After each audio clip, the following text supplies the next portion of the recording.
My review of the assembly process of the Tevo Tarantula is very, very positive.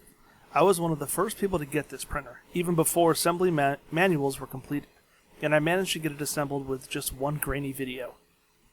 Now there are more assembly videos coming out all the time, a full set by myself, plus some other community members as well. So the amount of information about this printer is growing. There's also a very active Facebook group, which always has people there to help you out. So, a very positive review for assembly, and we'll get on to the rest of the printer. First, let's get to the pros of this printer. One, it's very easy to assemble.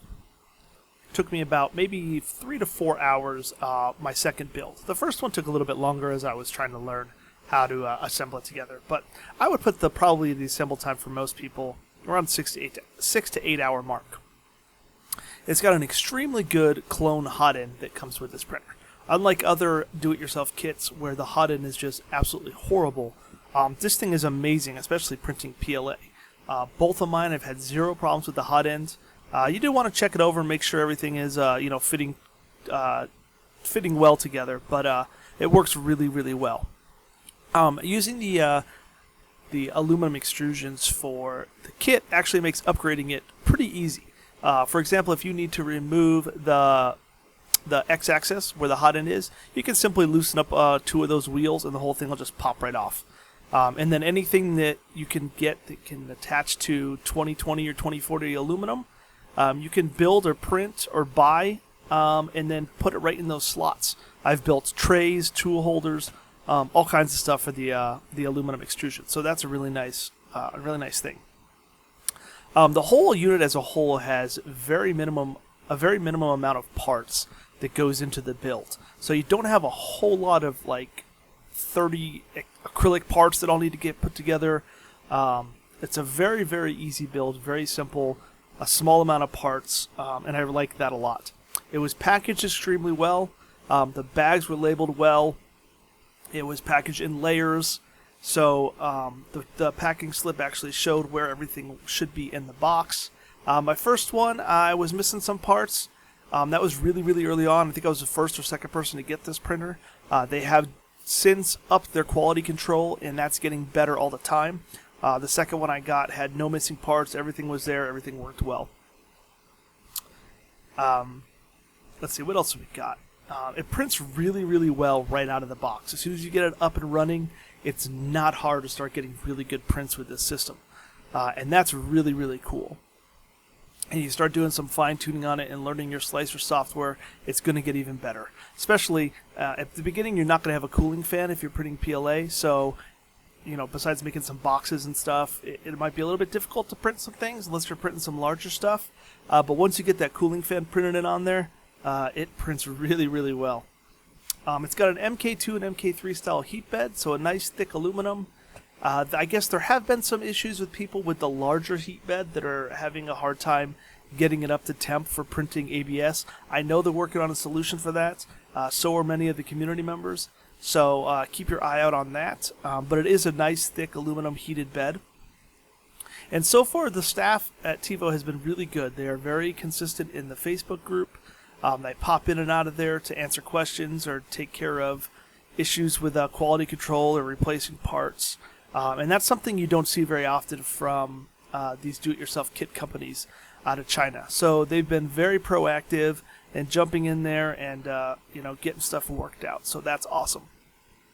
The last thing that's really cool about this setup is wherever there's the wheel bearings, there's also these eccentric nuts that are really cool, and it makes adjusting the tension of the wheel touching the rail extremely easy. So you can really fine-tune it and get everything working great. So those are the pros. Let's jump into some cons. Like I mentioned earlier, the heated bed was having some issue getting up to temp for many people. I know they're working on that issue, so that's one thing to consider. The end stops are really bad quality and are soldered really badly, so a lot of people are having broken end stops when they get them. And then the issue is they put heatsink over the solder points, so if they are broken, you can't really see it. So the first time you go to home the system, if one's broken, then the bed's just going to crash into that side, make some awful noises. So I think even just, using some better wire or some better soldering You definitely want to check those out when you first get this to make sure those are all wired up nicely. The corner brackets that are used to hold all the extrusions together, the little tiny L brackets, the Allen screws, or the set screws that come with it, the Allen key that they send is not quite the right size. I think that they are standard screws, and then the Allen wrench is a metric size.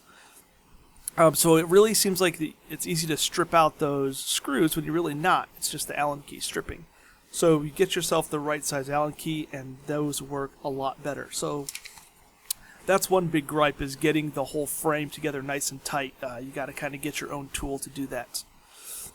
I don't like how on the right side of the machine, the electronics and the extruder and everything kind of seems to be on that one side of the machine. So it all seems really, really cramped. So there's not really a nice smooth place for the filament to pass through up into the extruder without going past the PCB. I don't really like that. It would be cool if the extruder was actually mounted on the other side, which you could do yourself, and I am considering doing that. So that's one thing I didn't like. What else? The LCD screen, my first one came with a nice long cable, so I was able to mount it on top. The second one came with really super short cables, so you can't really move it anywhere except right at the bottom of the printer. And I know that seems to kind of be random. Some people get long ones, some people get short ones. So hopefully they can start including the longer cables in all of those. Oh, and again with the PCB mount, the USB cable that plugs in, the motor actually touches that as it moves up and down. The motor that controls the X-axis that's actually on the Z. That motor will actually scrape along that USB cord and push it a little bit, and I think over a long time that could be actually bad for the PCB. So I actually took my USB cables and I kind of shaved off all the plastic, so it gave a little bit more room to move up and down there. And finally, the bed being on a single rail in the middle can make the bed a little bit wobbly. There's been a few times I had a hard time getting parts off the bed, and as I wrenched a part off, I actually would knock one of the wheels off the track a little bit. So having that center mass it can make it a little bit wobbly, so we want to get those nice and tight. But yeah, besides that, that's really the only negatives. There's not a whole lot bad. Like I said, this thing prints extremely well. From the beginning, I've been having nothing but great success with it. And the community is awesome on Facebook, and we're continuing to do stuff to try to improve the printer, get it up to that, super high level, the highest level we can get. So I 100% recommend the Tevo Tarantula printer. If you're a newbie, or if you have a couple of do-it-yourself kits, I think you will really, really like this printer. It runs so nice. It runs so smooth. Give it a shot. All right, I'll talk to you guys soon.